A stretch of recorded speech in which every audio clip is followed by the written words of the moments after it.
First of all, welcome everyone. I'm Kevin Ressler, President and CEO of United Way of Lancaster County, and I am glad to invite you all to this month's community conversation or conversations about our community, building credit and wealth. Just a reminder that this will be recorded and you'll be able to distribute it to your networks and individuals who may be able to use this information to help their own journeys and financial journeys. And so grateful for those of you in attendance here live, as well as those of you who are here to present. This is an important conversation any time, any year, but particularly in a time of rapidly increasing inflation, in a time in which wages are in some areas increasing and others stagnating. We at United Way are partnering with DHS and some others to actually create a benefit calculator because sometimes someone offers you an increase and it's 50 cents or $1 an hour, but it might cause you problems hitting a cliff and you lose other benefits. So this is a really interesting and important time to be thinking about building wealth and credit and understanding some of those often confusing and mysterious parts of the process of being able to get you, your family, or those who you work with from an organization standpoint to a sustainable place in life to thrive. And so we are grateful for all of our partners here who are with us. Always, of course, important for me to begin and just remind you that hey, this is a nonprofit organization, United Way, hosting this conversation, and are ever so grateful for any financial contributions and support that you can give to us to be able to do these types of endeavors. We have another number of organizations here who are also part of our care, so our care continuum in the community, and also look at supporting them in ways that you are able. So without any further ado, I'm going to just again say that for those of you who just logged in the chat, please feel free to put any questions as they arise. And so I'm going to just introduce some of our panelists for later. They'll drop off the screen. They aren't going anywhere, just so that we can have a little bit of focus there. So first is Todd Capitao. Is that how we pronounce that? Capitao. Capitao. I knew it. I said it to myself when I asked Haysha her name, and then I forgot. So Todd, you want to just quickly mention your organization, where you come from, what you focus on? Yes, I'm Todd Capitao. I'm from Tenfold, which was formerly Tabor Community Services and Lancaster Housing Opportunity Partnership. And I'm the director for the Financial Empowerment Center, where we review basically financial health from folks that aren't in crisis, like credit and budget, and then folks that could be leading into crisis, like with debt management. And then, of course, folks that are experiencing crisis like foreclosure and eviction. And so we have preventative services for those and resources. And then, of course, the one that's actually been growing along with some of the crisis stuff is actually first-time home buyers and home buyers in general.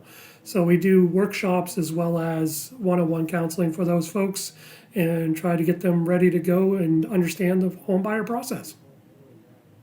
Thank you, Todd. And Haysha Cruz, we'll jump over to you over here. Hi, yes, Haysha Cruz. I'm a paralegal with MidPenn Legal Services. We are a free legal, civil legal aid. We provide advice, counsel to very, very low income families.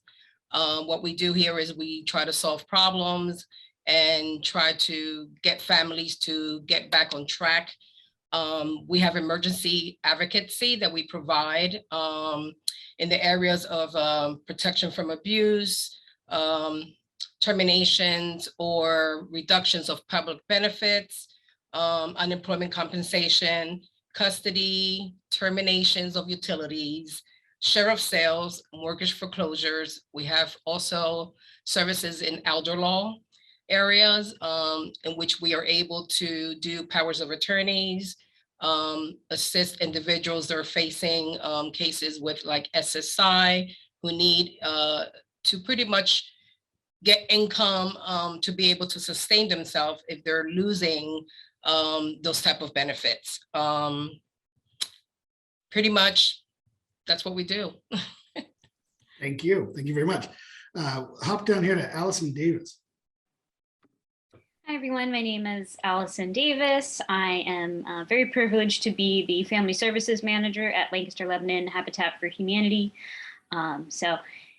Habitat's a good, pretty recognizable name, but very, very happy to administer our home ownership program, kind of our flagship program.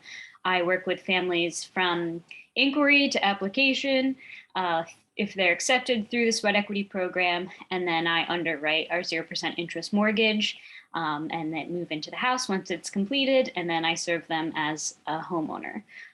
So kind of get that whole continuum, and very, very lucky to be able to work with our families who are hustling, absolutely hustling. So just grateful to be a part of the conversation. Thank you very much. And Clinton Simmons. Yeah, thanks, Kevin. Yeah, I'm Clinton Simmons. I work with Liberty Financial Services as a financial advisor, financial planner, right here in Lancaster. And I mean, we work with individuals and families and businesses as well. Typically, once those people are at a place where they have some capacity to save and think about the future. We work with those people to put together a financial plan, think about their goals, ways to, start saving and investing that money towards the things that they want to be working towards. So yeah, I mean, as financial planners, I mean, it's really all about that planning. So, what are your goals and how do we get there?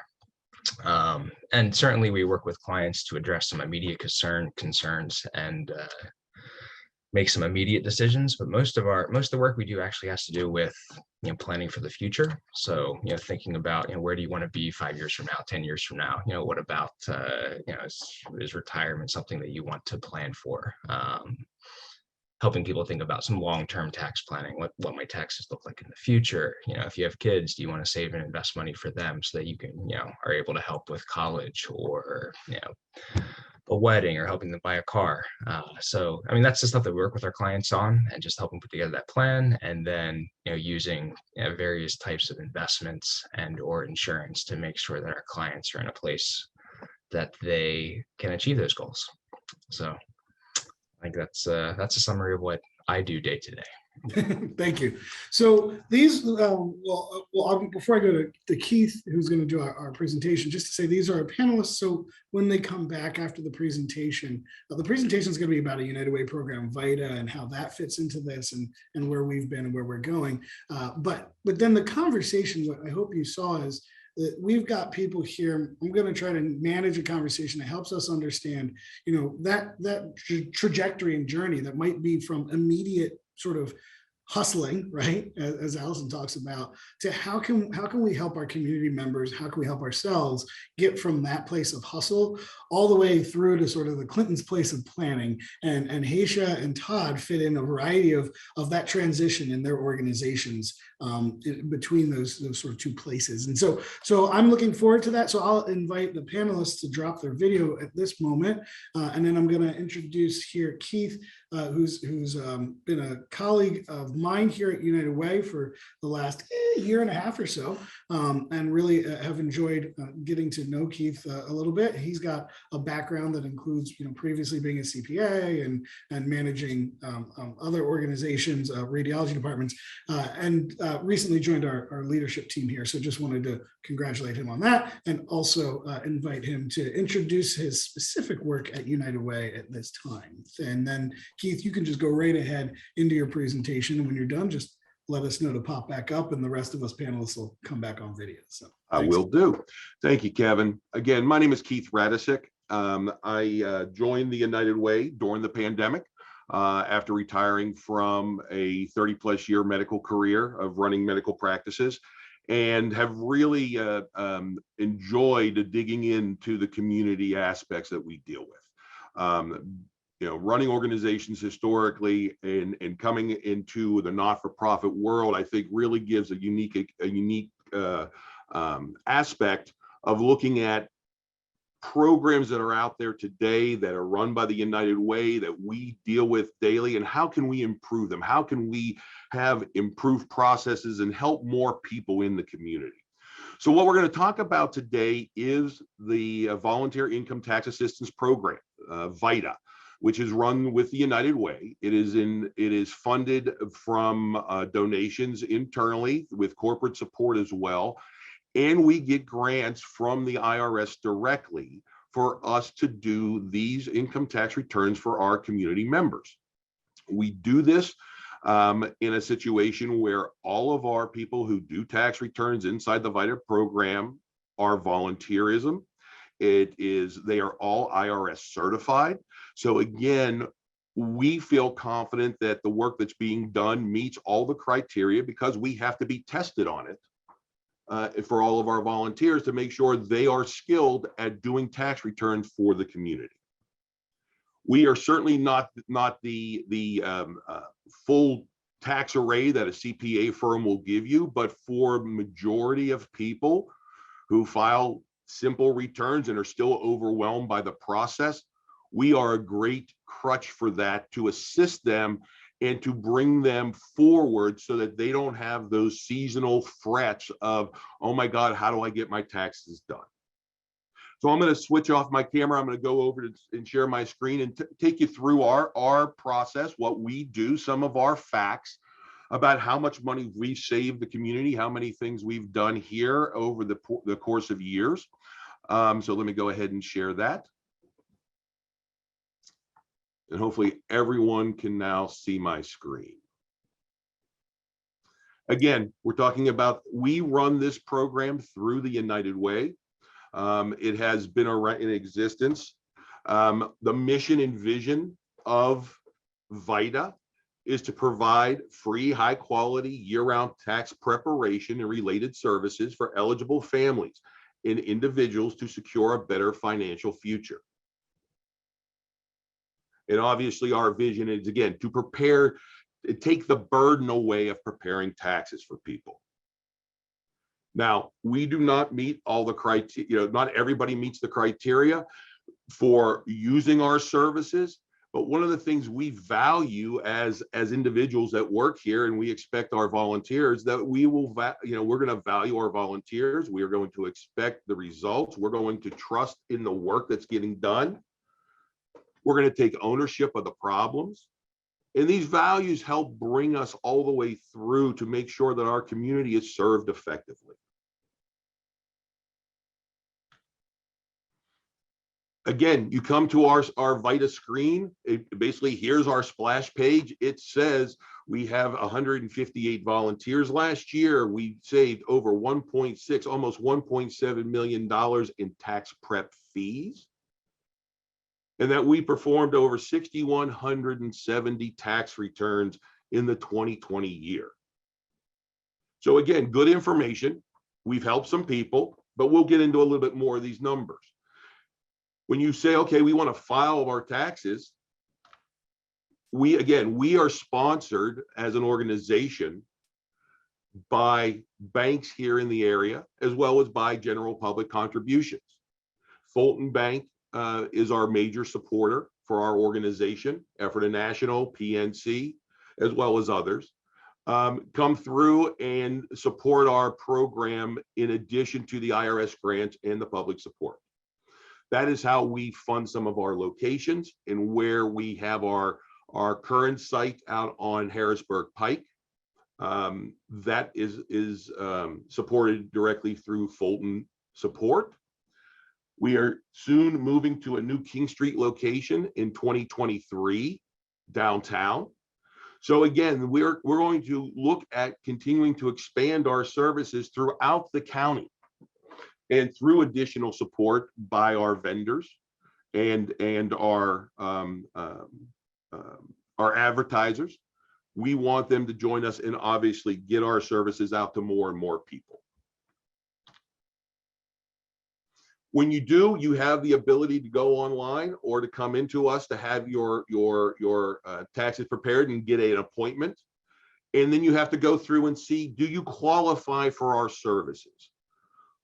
And it states right here on our website that we provide free tax prep services to anyone in Lancaster County who makes $62,000 or less. Now, there are some prerequisites that you have to meet.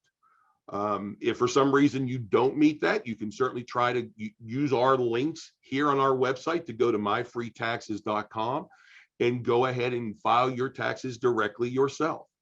We also have links to TurboTax.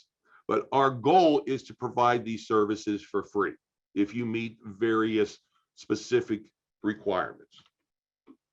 And it's real simple. One, do you live in our county? If you don't live in our county, we can't do your taxes for you. Because we are focused currently just on Lancaster County. Were you under $62,000? Did the money you make include Airbnb? If the answer is yes, we don't do rental properties inside the Vita program. Those are the types of things that then start to fall outside of what we can do. We don't do farm, we don't do clergy. So these are the types of things that we are here to do: standard returns, basics, things like that. Not if you have multiple self-employments and K-1 incomes and things like that. But again, for most people who make less than 62,000 that would qualify for this, they may not have all of those other alternative income sources. If for some reason you don't qualify, again, you can link over to myfreetaxes.com, try to file yourself, file with assistance. Or again, it can then link you out to TurboTax and other programs as well.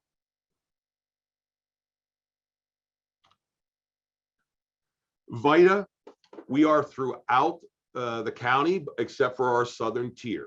That is something that we have struggled with as a service, is to getting true coverage throughout the county. We've done well from basically Millersville north. But obviously, as we try to expand further, this past year we had 14 sites. Historically, pre-COVID, we were up to 19 sites. We do want to grow the number of sites. We want to go to Solanco. We want to do the things that, again, bring our services out to more people.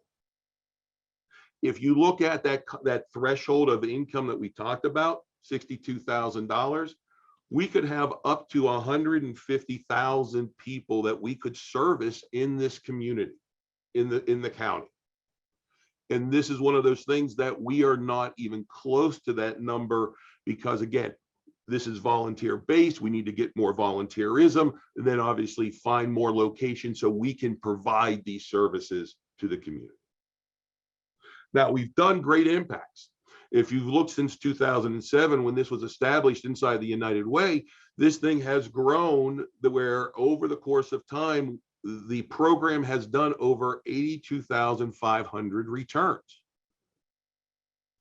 We saw a good upswing, and in 2020, which would have been for the 2019 year returns, we were on pace here to be over 12,000 until the pandemic hit. Obviously, doing them last year for 2020 was in the heart of the pandemic. And we see we're coming out of that now, and our numbers are starting to increase. But we would like to see, if we have 150,000 annually we could hit, obviously doing less than 10% of that is not where we want to be. And that's a goal for us. How far can we grow these services annually?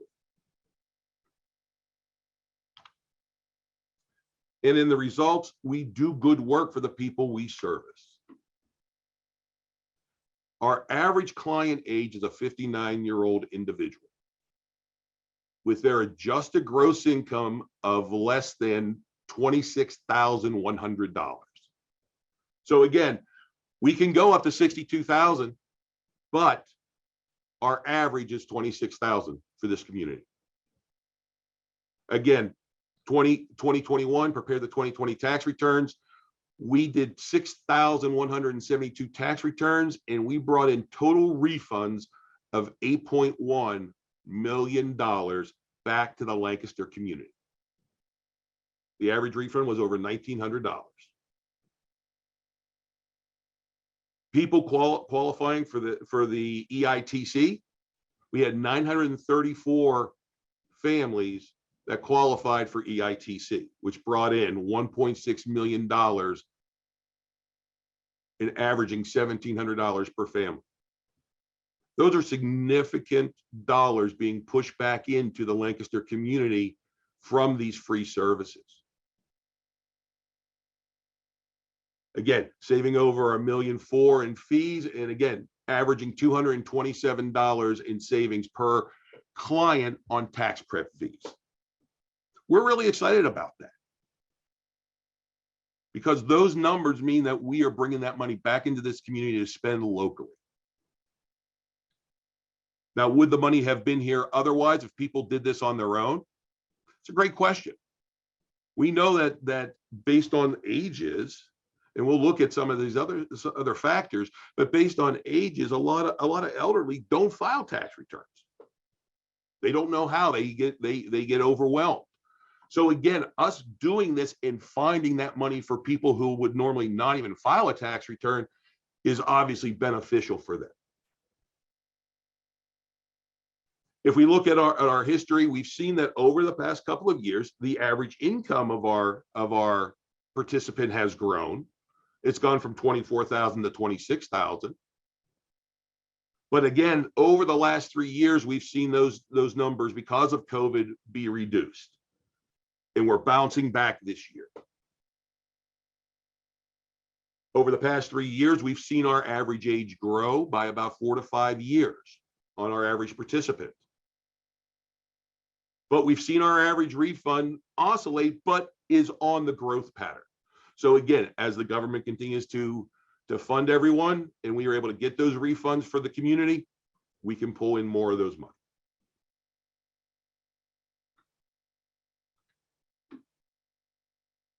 Our clients by age, again, almost 44% of our clientele inside Vita is over 65 years old. So again, this is where we have a major impact of bringing revenue back in for people. We certainly know that we can do them for all ages. We do young individuals, again, 2% less than 19 years old. But we can certainly impact, I think, the college crowd. We can impact other people here in this community. And a lot of times people just don't know about our services. So again, we've got to do better advertising, but we impact a lot of people in a very good way. Once again, you look at our demographics, 50% of our clients had adjusted gross income of less than $20,000 annually. And when you're in that situation, this is where the rest of the panel today is going to be able to get on board to how do we help these people when there are situations that occur. We can help them at the end of the year to say, here's your tax prep. It's for free. We're going to do it for you. It's going to be done by an IRS licensed and certified individual. So we know it's going to be accurate and you can feel confident. But again, we see various income types come through us. And again, we're just excited that we can impact this many people.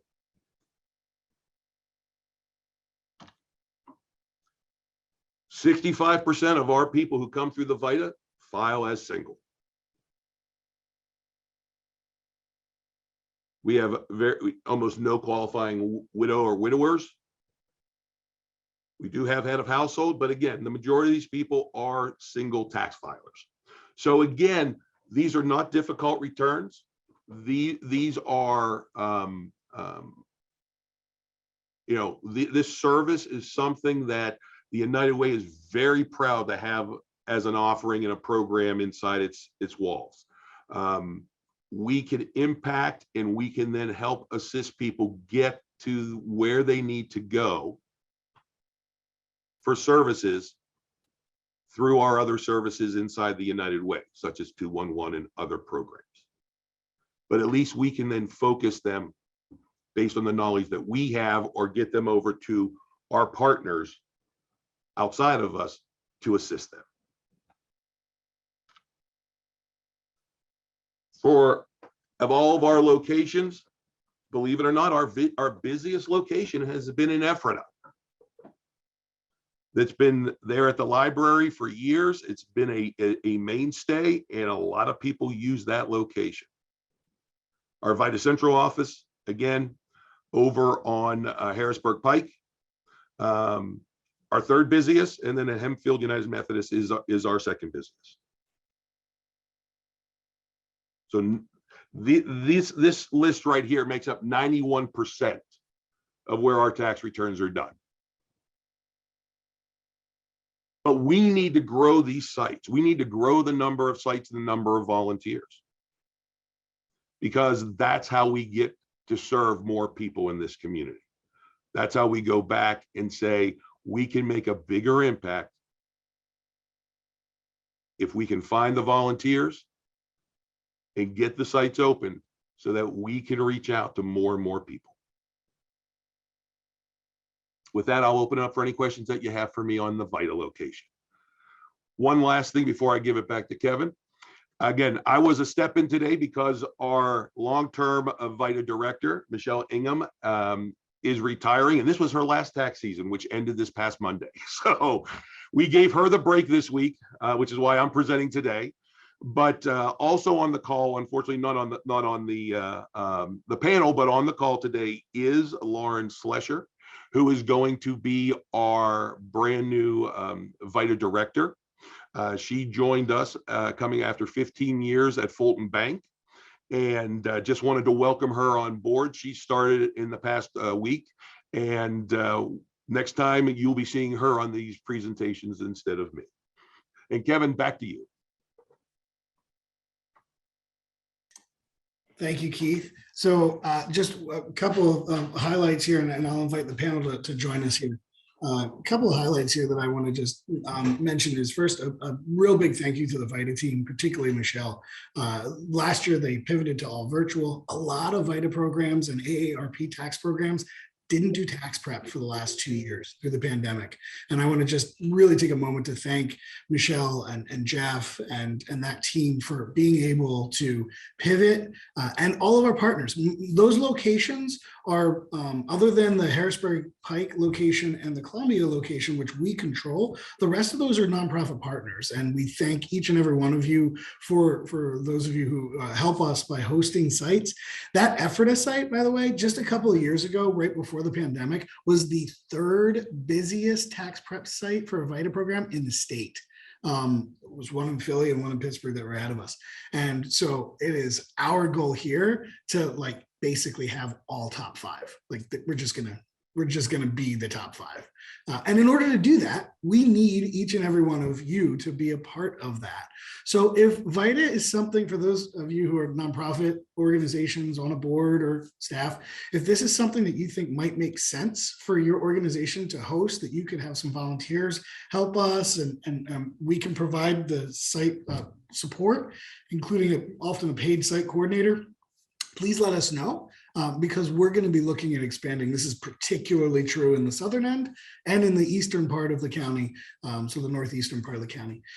So just wanted to take that moment to thank our team here. They absolutely deserve a round of applause.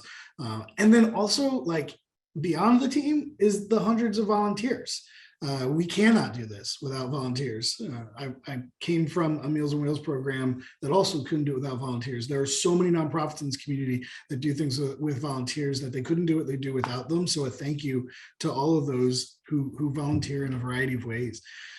So I'm gonna sort of pivot here a little bit, and I've got some questions here, and then we're gonna manage this as a conversation. So maybe I'll get through my questions, maybe I won't, but I'm going to try to facilitate a conversation and help us think through this journey a little bit.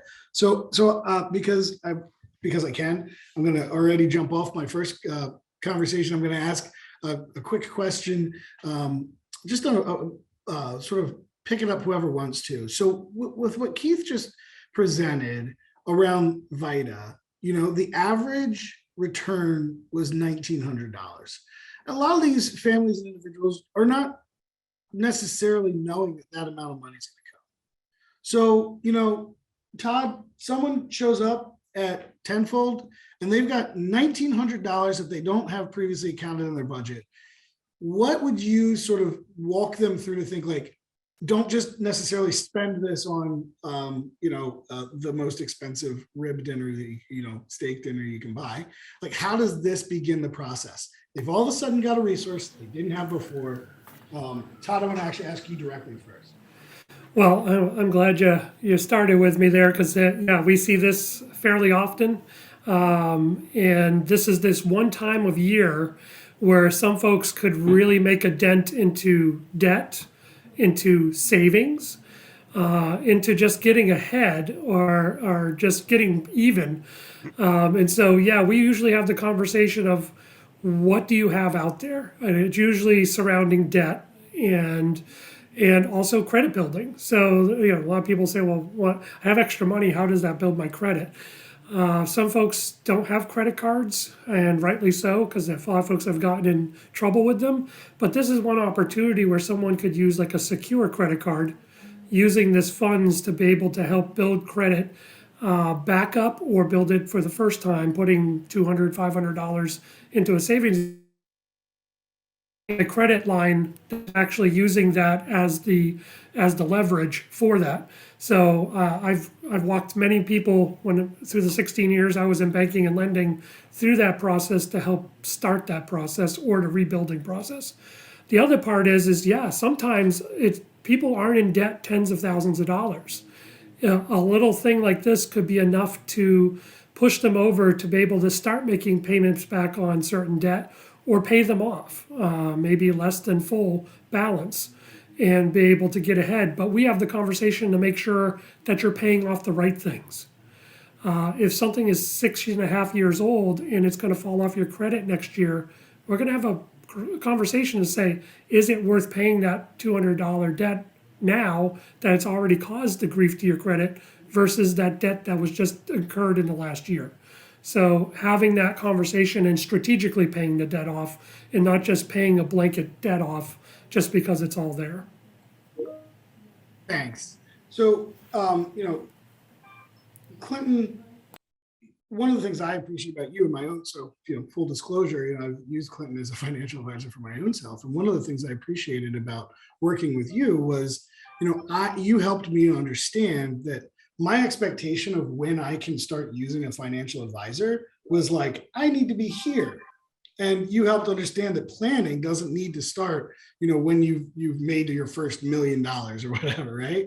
And so, someone comes to you, Clinton, and they're, in a space where they're able to start thinking about the future. They don't have a lot of resources, assets. Hey, I got this $2,000. What are you going to sort of say to them in thinking about opportunities?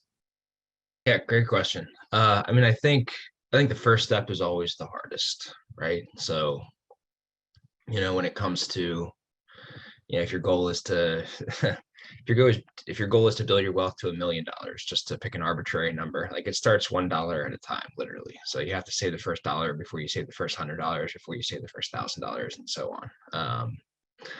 So I think it's wildly important to take that first step and start somewhere. There's actually a ancient Chinese proverb that asks, when's the best time to plant a tree? The answer is 20 years ago. However, the second best time to plant a tree is today. And I think it's easy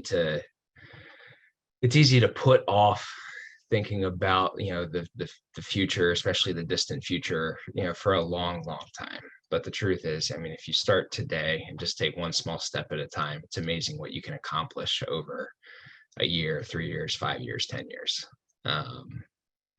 So, I think that's part of, I would say is, even if you have a little bit of extra money and you want to start prepping for the future, take a portion of that and, invest it into something that will grow for you over time. So. Thanks. Yeah, no. And I think, one of those ways that's really like explicit that you already are preconditioned to think of time is like a 529 for your kids, right? Like you're not thinking about the instantaneous return on that. You're already preconditioned to think in 10 years, in 20 years, right? And so, your point, maybe it's just $5 for my kid. Maybe, one of our committee members, Julie Peachy, used to work with the Treasury on the opportunity that they have where if you put money in, the state matches in a 529 account. It's just a little bit, but over time you build that up. Alison, same question. Habitat, world. What's $2,000 going to be able to start for transformation? Yeah, I mean, strictly talking homeownership, so we only require 1% down for our program. So that's your down payment, for our most of our houses. So that's an easy answer. But that's kind of at the very end of things. And we, our program, and naturally COVID slowed everything down, of course, but kind of when everything goes right, it is around a year to 18 months. By the time folks, go from applying to moving in and settling on the home.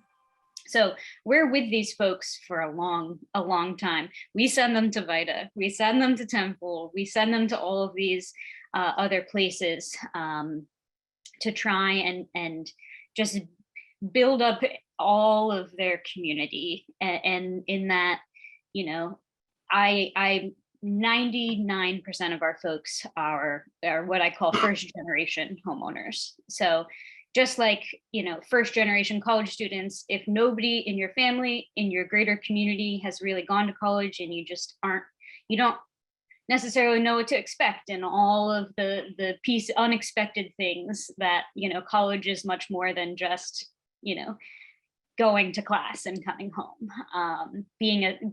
successfully going through college. And homeownership is the same exact way. It's more than just signing those papers on settlement day. It's every single thing else possible.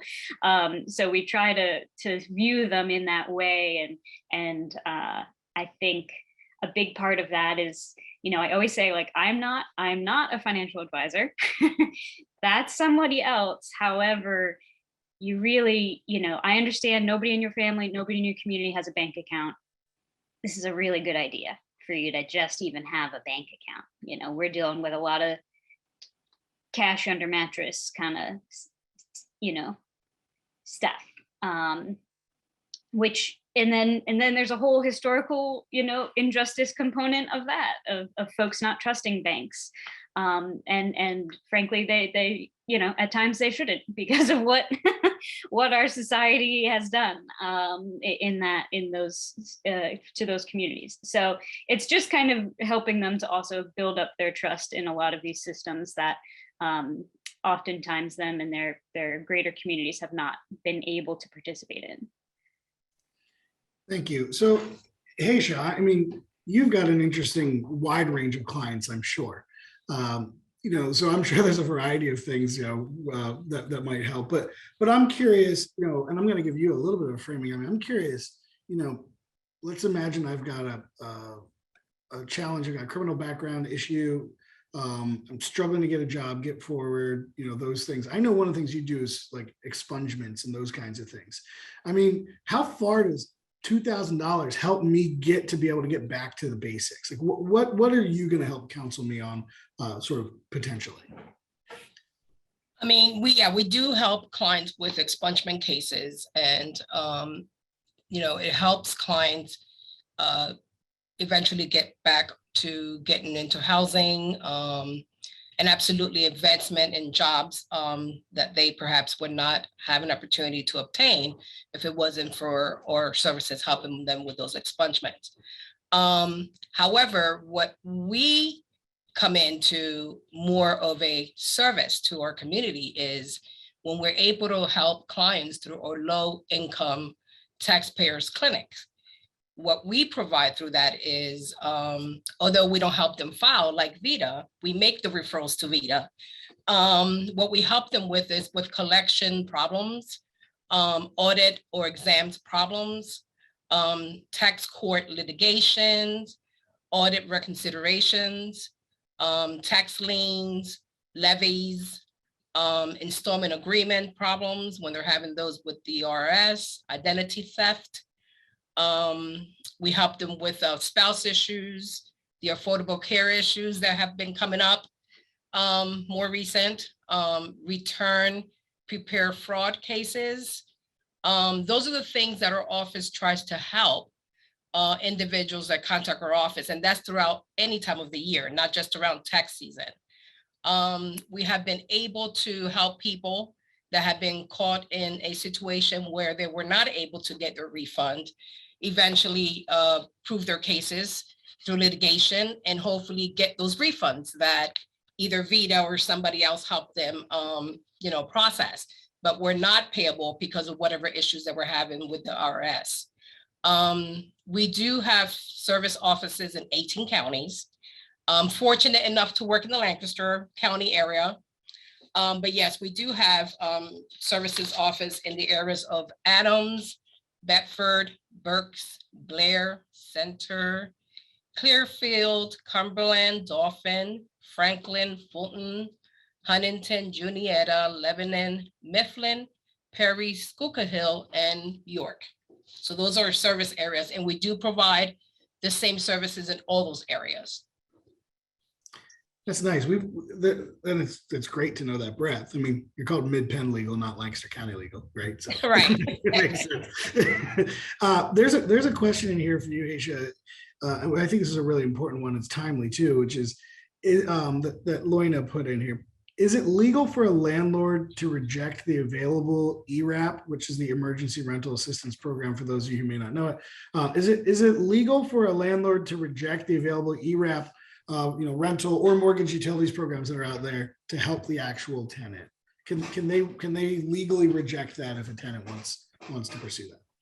I mean, I wish the answer would be, they should not be rejecting. I think it when you look at it from the perspective of how does it help both parties, I think accepting the funds, pays the debt and hopefully preserves housing for that tenant. But yeah, we have come across assisting many tenants throughout this period in negotiating the importance of paying the debt, keeping the tenant, preserving their housing, avoiding the eviction process, which often either party do not like to go through. You have a winning sometime party and a losing party in that process. But we had to explain in part of the negotiations through the services that we have provide, the pros and the cons of that. And what we have come through and understanding is that often some landlords are declining and accepting the assistance because they're not reporting that income sometimes. That's not anything for us to be able to help them with, but if that's what their situation is, this is what we have come across some landlords not wanting to participate or accept the payment because of whatever reasons they have personally going on. And we have had a few of those come our way. And, eventually what we can say is if you accept the money, it will help preserve housing and you get paid basically, and hopefully avoid having another statistic family dealing with eviction or homelessness.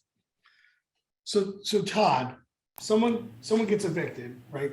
They've tried to work through with Haitia's team and the landlord's not going to take ERAP. They get evicted.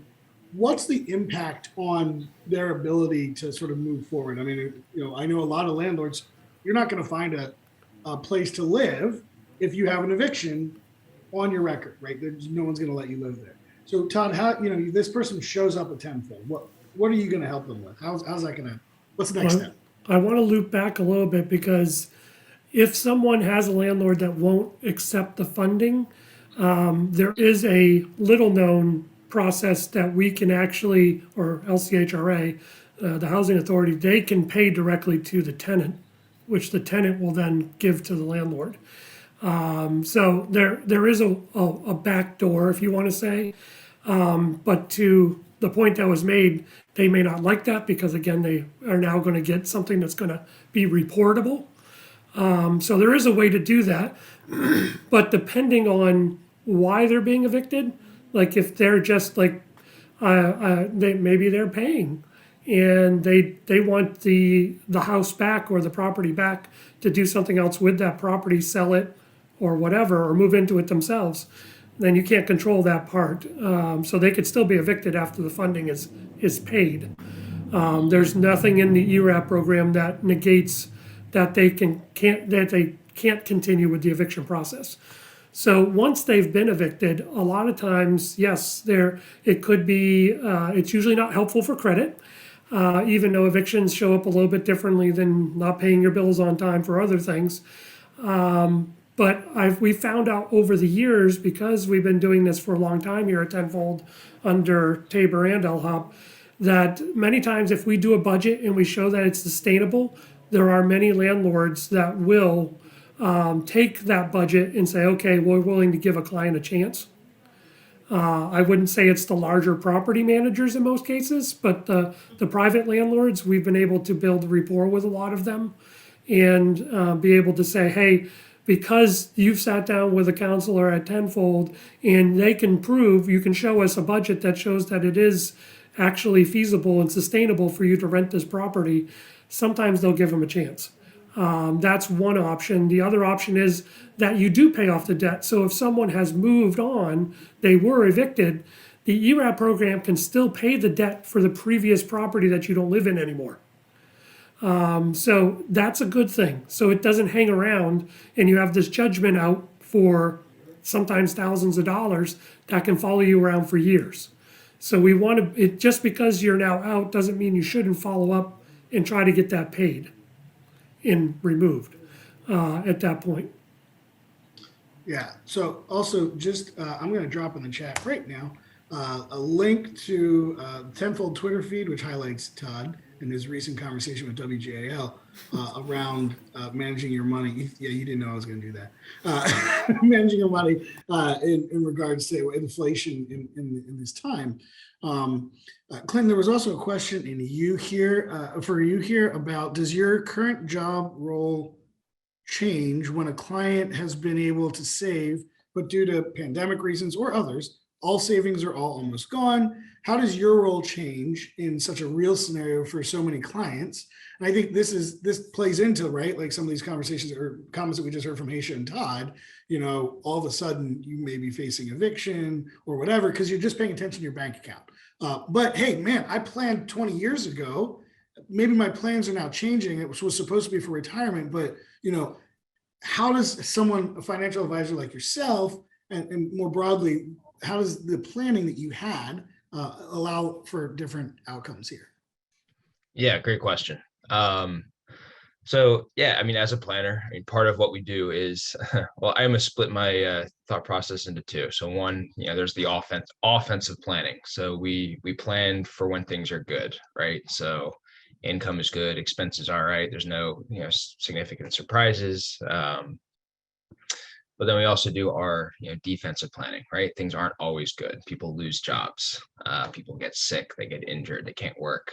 Unfortunately, people die unexpectedly sometimes. So, part of the planning we do, again, surrounds, placing proper insurances, having people, save money into the right spots. And then, when things do fall apart, whether it's because you lost a job or some other catastrophe, we work with clients to say, all right, we've done this planning. Where's the most efficient place to, get money from? Do you take it from your bank account or your investment account? Do you take out a loan? If you do take out a loan, what kind of loan is the best? What are the top tax consequences of taking it out from different accounts? If you look to raid a retirement account, what kind of consequences is that going to have? And just, we help our clients through those times by helping them make good decisions about, what's the most efficient place to, address this. And then, over time, I definitely become, friends with my clients. There's also that level of moral support that they have someone that they can come and talk to about, their finances, because finances sometimes can be, personal and emotional. But we've already developed that rapport of, being able to talk to people about, hey, this is what's going on, and let's put a plan in place. It's a new plan to deal with that catastrophe. But I guess that's how I would answer that question. And it's obviously a lot easier to deal with a catastrophe if you have already put a pre-plan in place prior to that catastrophe. So thanks. Yeah. So when we think about putting a plan in place, and again, going all the way back to sort of Keith's presentation about the clients provided, the income levels. I mean, there's just people who can't make the financial commitment to the plan, but they can still make a plan, right? And hopefully start working towards that. one of the ways to get to a plan, I think, and hopefully some of the conversation here may provide people either directly if they're a potential sort of client in this world, or if they're helping other individuals, to think about sort of what are the ways that you get educated around a plan. So Alison, I know that you all have a sort of home ownership class at Tabor. Can you talk about that and how that emphasizes building credit and maintaining wealth, even though it may not be sort of, today you have the dollars for X, Y, or Z. But can you talk about how that sort of planning and education plays in? Definitely. So as a part of our program, our homeowners or home buyers need to do 250 to 400 sweat equity hours. And that kind of depends on the makeup of their household. And a chunk of that needs to be in education. So some of those are mandatory. Fire safety is mandatory. We do make sure they do have financial literacy as a component in there. But then we also try to hit on everything like maintenance, lawn care. We do HVAC, plumbing, like anything you can imagine that touches homeownership. We try and pull in an expert on. Definitely financial literacy is a massive component. Just kind of like I said before, folks are not, either casually because it just was something that was not of interest to them, or maybe culturally that was not just a value in the home of financial literacy. So that's something that we try to go through and talk through a lot of that historical context as well with the home buyers. And then, just making sure that they're, planning, they're moving into, for all intents and purposes, either a new build or essentially a new build that is potentially a home from the 1800s, or a renovated home with all new appliances and new stuff. But always, always, always, this is a 30-year roof. This is a 30-year roof. You have to be thinking, you have to be ready for these things. Obviously, stuff's going to break. You're going to want to make improvements within 30 years, but that roof is kind of the big one that people really aren't always ready for. So that's a big part of my kind of counseling with them, is like, just every now and then look up at that roof and remember that's a big expense that's coming one day, and just kind of getting them beyond the literal education, just those kinds of thought processes of like, I'm gonna be thinking about this, but then also thinking about it as like, in 30 years, I just have to improve my asset. This is an asset now. We talk about home being an asset in like a nice, flowery, metaphorical way.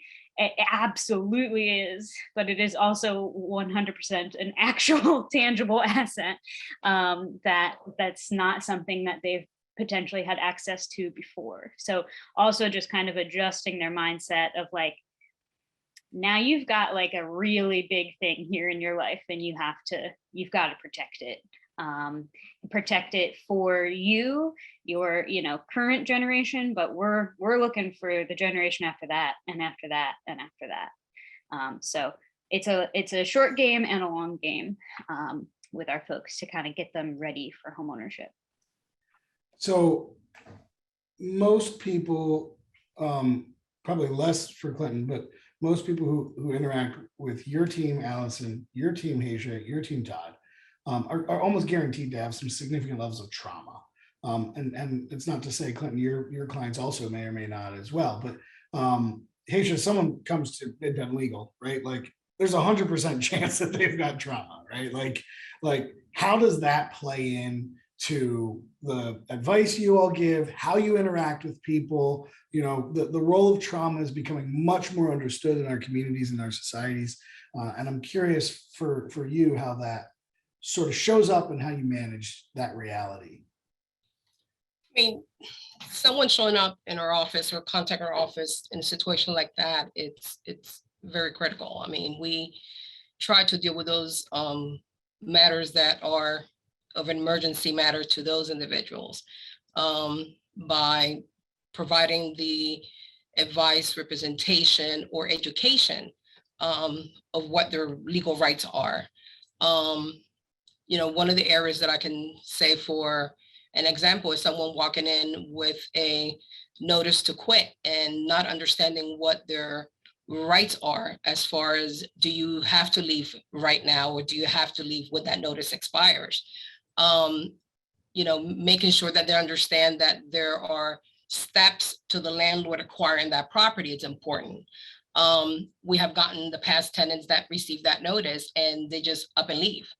And once they do that, they contact our office and they're like, well, after they hear what their options were, they pretty much say, well, I didn't know that I had a right to continue to live there until a court order was rendered to the landlord. We have gotten cases where, someone has gotten unemployment denials and pretty much didn't know that you can appeal those decisions to hopefully get an arbitration committee to decide on your case on whether or not you're eligible to receive those benefits that hopefully can put food back on your table, pay those utilities, pay that rent in arrears. So I believe that it's important as an agency to educate and reach out as much as we can to the community to make sure that they understand the resources in the community, and also what, as a free legal services, what we can provide. We're a nonprofit organization, obviously, and therefore, one of the ideas in people's mind is when they contact our office is, what are you going to charge me for the service? And once they understand it's a free service, it's like, they're now being blessed, that we're able to provide a free legal service. Even up to this point, we get calls and people don't even know that legal services exist in their own community. Free legal services exist. So I believe that, yes, education and being able to, have more outreach helps the community better understand the services that are in their backyards. Todd, that's a good kick over to you, because I know with United Way's collective impact partners that we've had over the last number of years, like you all showed up at almost every one of them, right? How do you think about both the sort of trauma, but then also the interconnectedness of services? I mean, Tenfold's a great partner in a variety of ways for a variety of organizations. How does that work? Well, I think it echoes what was just said, is that it's the education piece. But I think beyond that, the first thing, I have a salesperson's mindset. I was a salesperson for many years and trained others to do it. And it got all boiled down to a 3-point process: help, offer, and tell. So it's called the HOT process. And I love it, because if you don't help the person for what they came in for, that crisis that they're dealing with, you don't have the right or the trust to do anything else. So I can offer them all kinds of resources and other things, but I need to help them for what they came in for.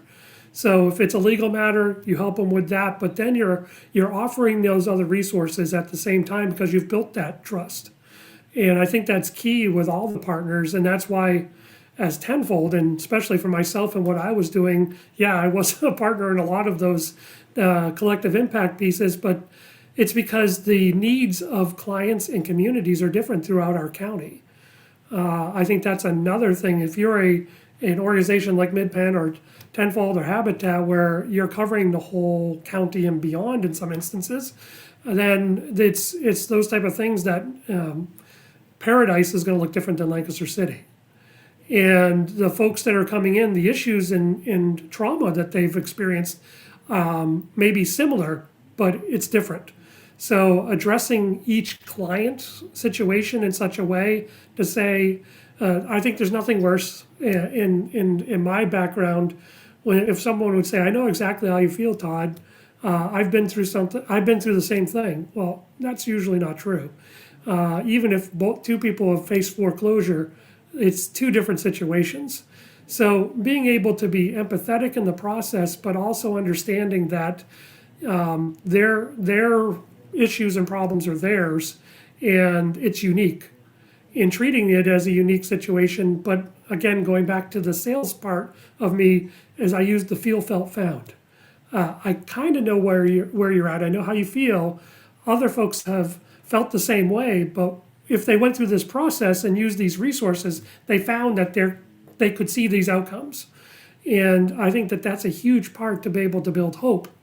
And I think sometimes when you talk about all the problems, it's hard to say, well, where's the hope in this process? And so I try to say, okay, Todd, stop talking about the negative stuff here, and try, where's the hope that I can give to this person that's in crisis? It obviously is easier if someone's coming in wants to be a homeowner versus someone who's going to lose their home through foreclosure or eviction. But there's still hope in each one of those processes and being able to bring that up in the process. Thanks. So there's a good question here, Keith. I'm going to ask you to read that one and prepare because it's a long one. I'm going to come back to you in a second here. So I want to go to Clinton because, so Clinton, I mentioned, your world may not see the same kind of trauma, but, for anyone who's done any trauma-informed work or whatever, like we know that everybody experiences trauma to different and varying ways, and may even date back to childhood. And I'm curious, you talked earlier about sort of navigating the relationship. You become sort of a friend to some level too. I imagine, just a guess, not personal at all, but maybe sometimes married couples don't see exactly the same on the plan, right? And a lot of that may or may not come from how they grew up thinking about money and where money values are and those kinds of things.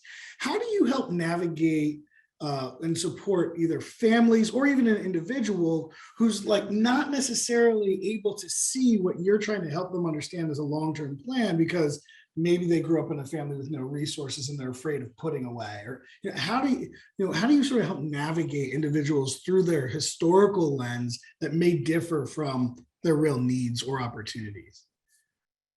Yeah, great question. I could probably answer that in a couple different ways, but there are times where I definitely feel like I could use some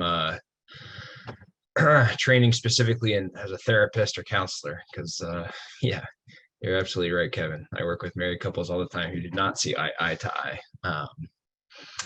So, I mean, I think there's a couple of things I do. I mean, one, instead of talking, I mean, a lot of people spend a lot of time thinking about what they do on a day-to-day basis and the things that they're comfortable with regarding money and not comfortable with regarding money. So to some extent, I try to get away from those conversations that they're used to having and have conversations that they're not used to having, which I think usually good stuff comes out. So, talking with people about, hey, like what's important to you in the long term? Let's fast forward 10 years, what's going to be important to you?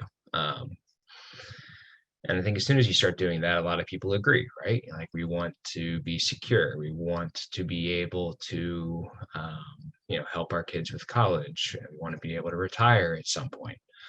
So, a lot of what I do is, tying what those answers they give me back into actionable steps that they can start working on today.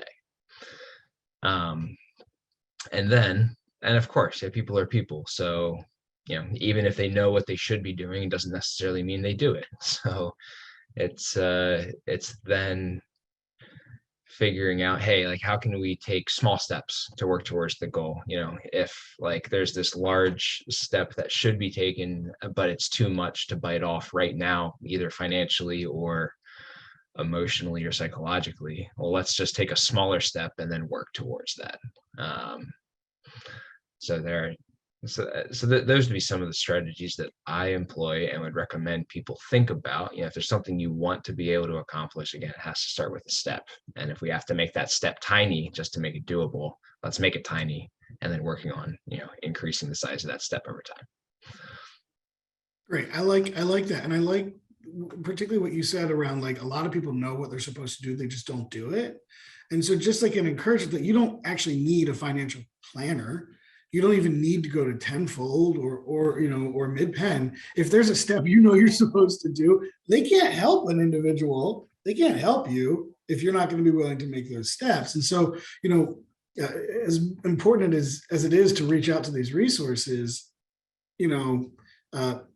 thinking about the things that you already know and making them, as Clinton just suggested, into small steps and smaller if necessary is really important because it's habit building. So much about, credit functionally is a monitoring long-term of the habits of individuals when interacting with credit systems and credit reporting systems. And so if you have a habit of falling behind a month or two on your car payment and a month or two on your house payment, like that's going to negatively impact your credit because of a habit you have. That doesn't have anything to do with whether or not you could afford to do it. It's just whether or not I remember to get around to pulling up the app and paying off my credit card that month, right? So I think that's an important thing, Clint, that you're talking about, is just the making the decisions you need to do, especially when they're within your control. Keith, I do want to kick over to you on that question, so qualification question here about the sort of requirements for Vita. And just for the recording, for those who won't be able to read that, I'll just sort of read it here real quick. To confirm, is the $62,000 limit gross amount? Also, if a person has a side hustle along with their primary job, do you consider the side hustle as a dollar for dollar, or do you consider the deductions for the side hustle that could reduce the amount? For example, Jane's got a job making $50,000 a year,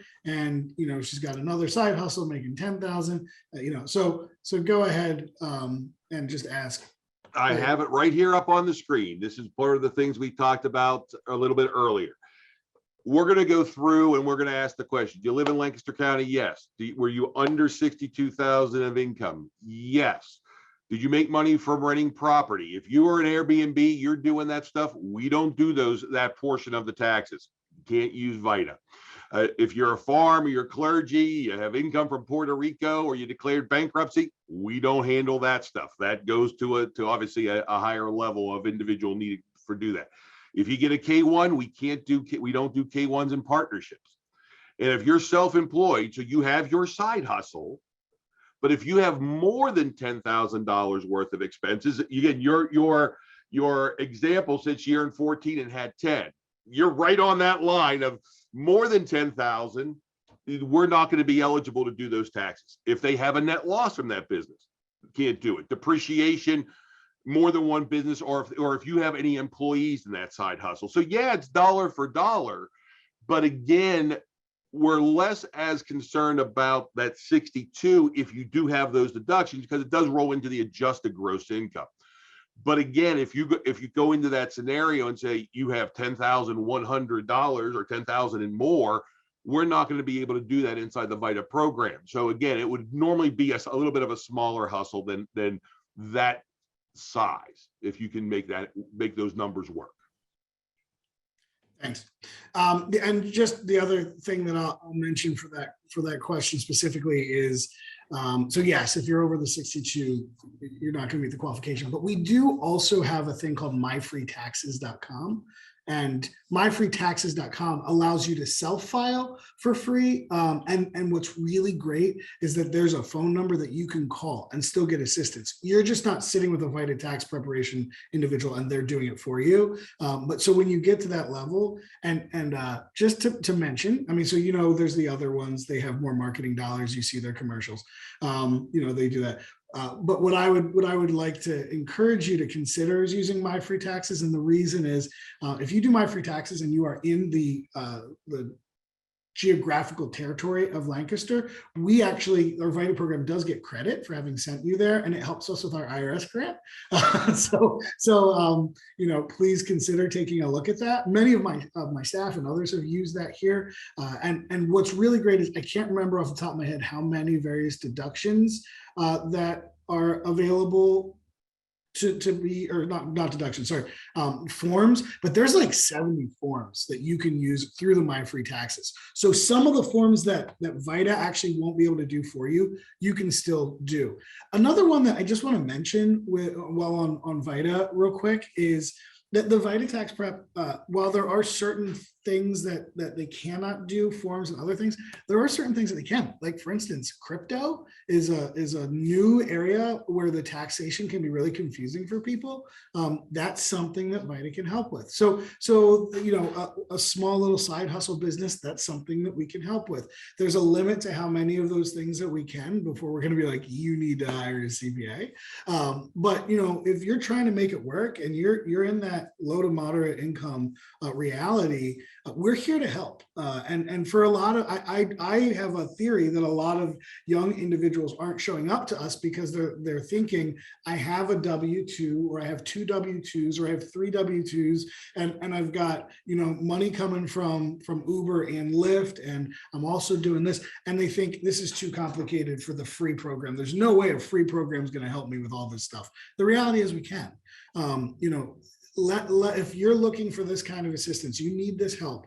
And again, we here at United Way, through 2-on-1 and other stuff, we're going to connect you to these various partners and help you know where to go to get this support. So we're a really important entry point into that support, and allow us to say, no, we can't do that.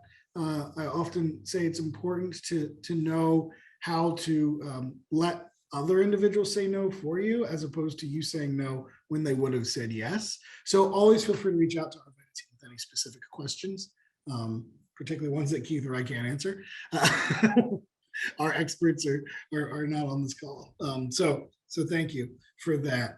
I'm going to just do a toss up here that Lorna asked. Are there any new community outreach, out of the box ideas about promoting services these days, COVID or otherwise, that you all have found effective in reaching individuals who may need your services?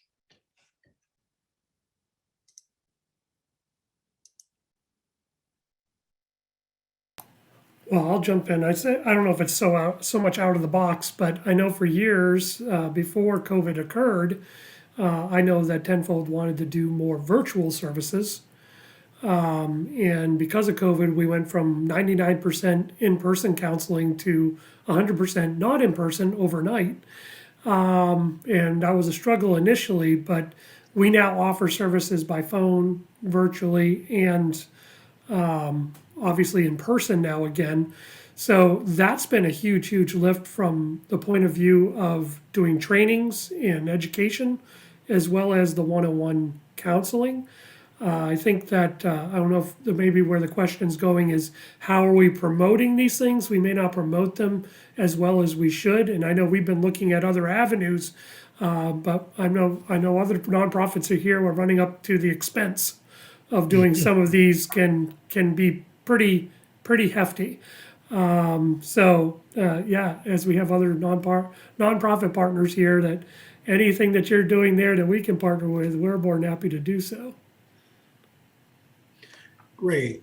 Any other ways, Alison, Haysha, how do you connect with people?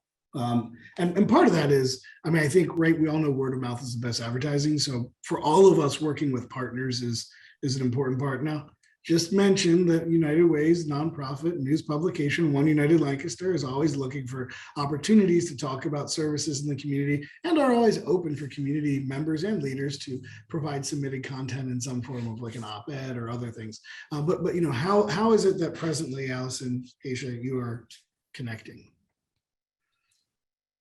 We actually started to receive more clients through our websites. We were emphasizing our clients to actually apply for services on our website, since our offices were closed to the general public. We only recently opened again. So we saw a high volume of people applying online.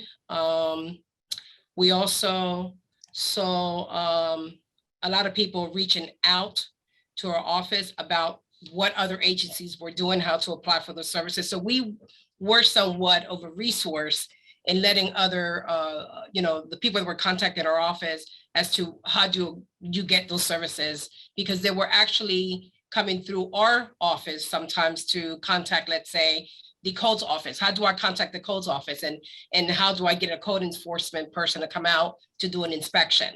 So we were sometimes that particular contact for those other agencies. Great. Alison? Yeah, this is a tricky one for me.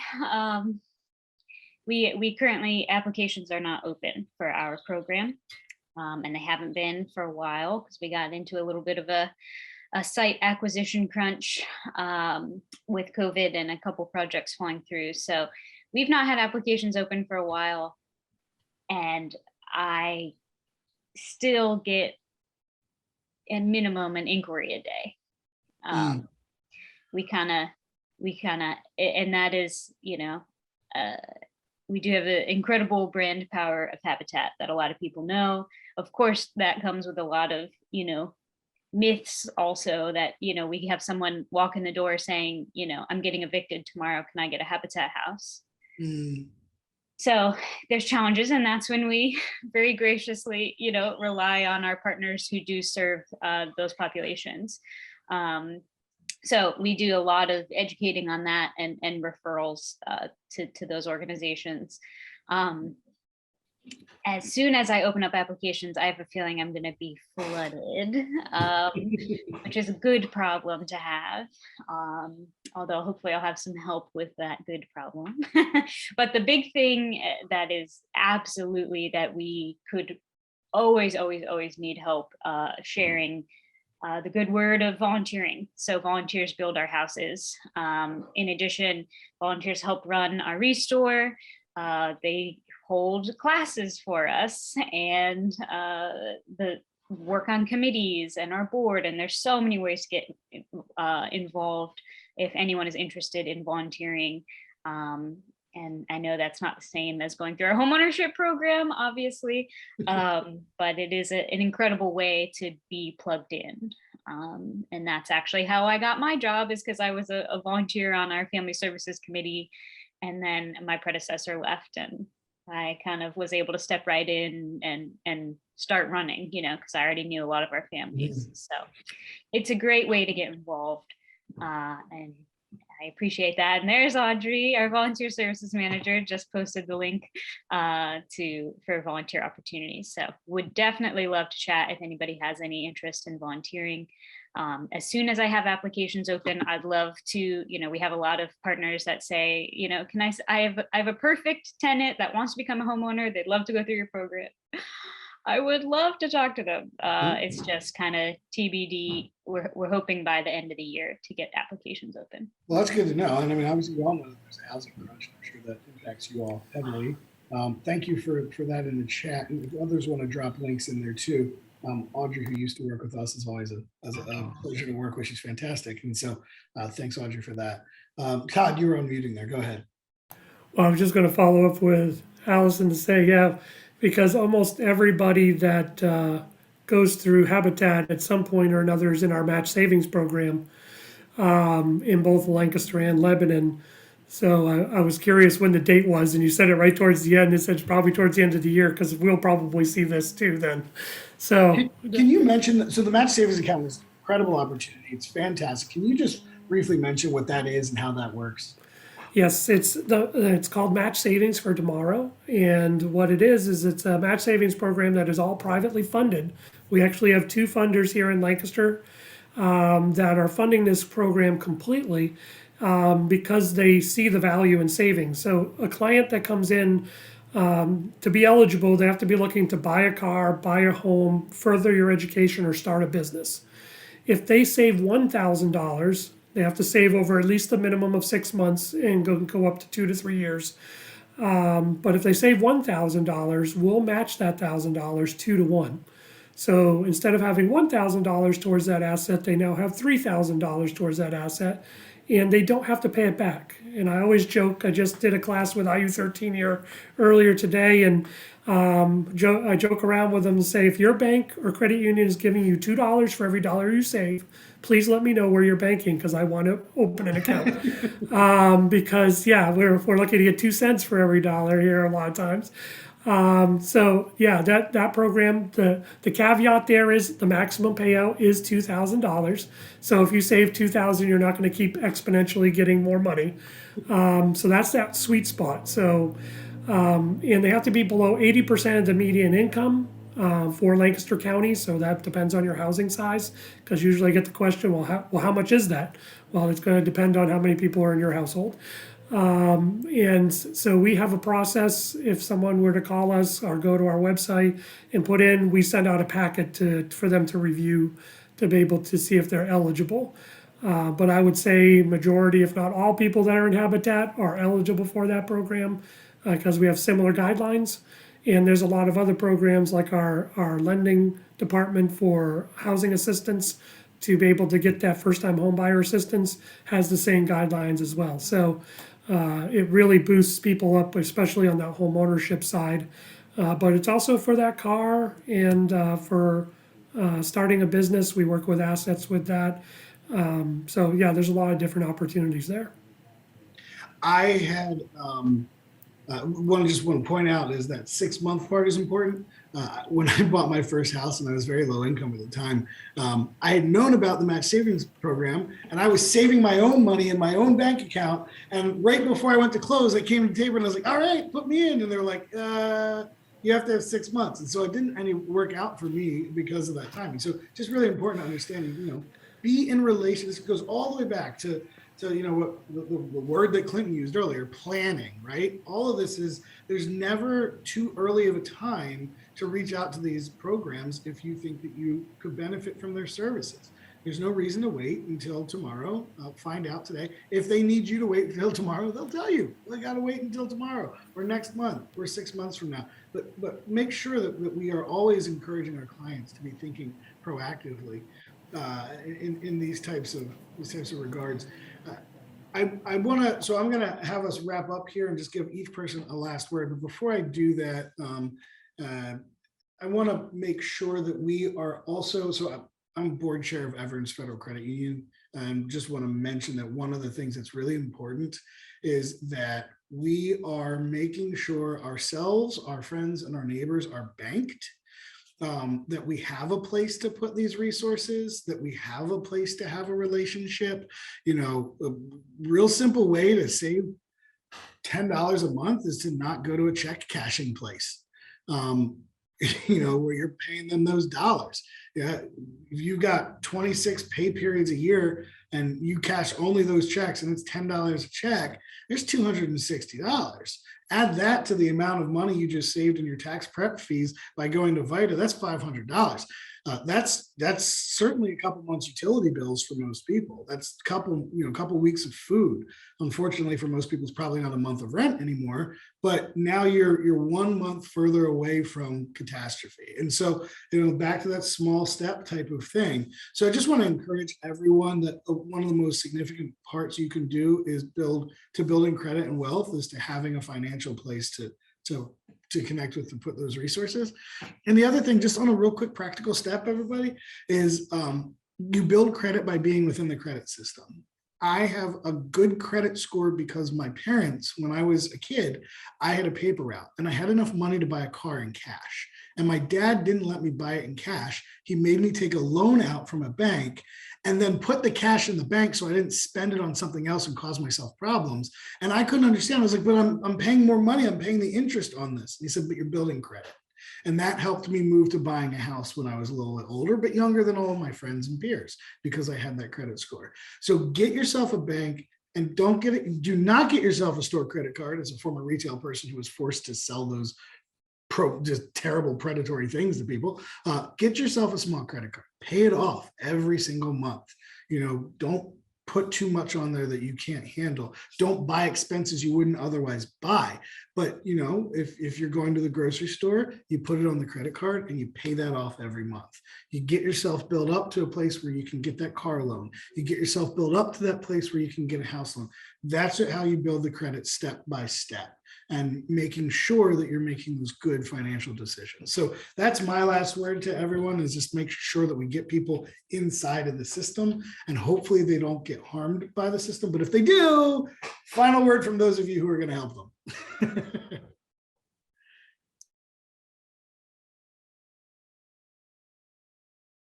Yeah, just know there's just so many resources out there that can help, and people that are willing and ready and enthusiastic to help. And kind of like Clinton said, it's hard because there's some ego there, that is hard to kind of get over that step to say like, I accidentally got in, over my head on this credit card asking for help, but there's so much help out there and so many people that are excited to help. And medical collections, I think that's kind of the biggest one also. Medical collections I see so often. So just always be checking those bills, and because they'll trickle in, 9 months late after you have an x-ray, they're still coming in, keeping an eye on medical collections. Keep an eye on the news on the medical side. There's been a lot of bills that have come out recently about hidden providers that really relates to ER and radiology, pathology, anesthesiology, where they're trying to limit how much they can bill if you are unaware that there is another physician or provider in the mix, that they just can't spring bills on you. So those are things that's something to be aware of, and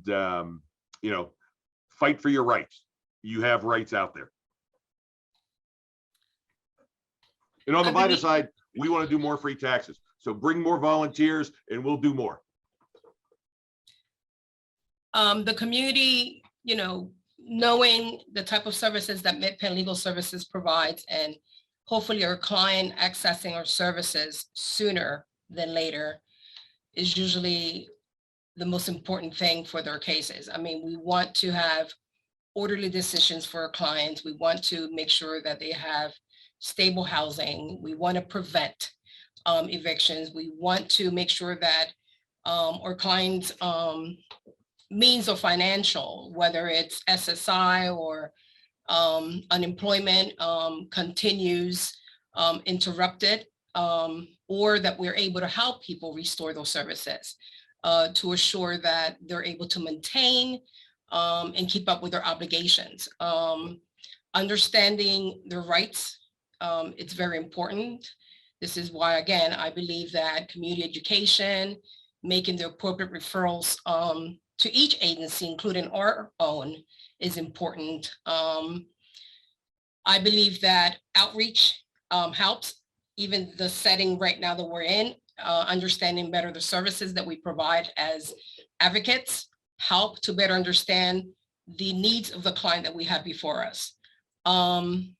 So I believe, again, that contacting the appropriate agencies at the right time is critical in the needs of our clients.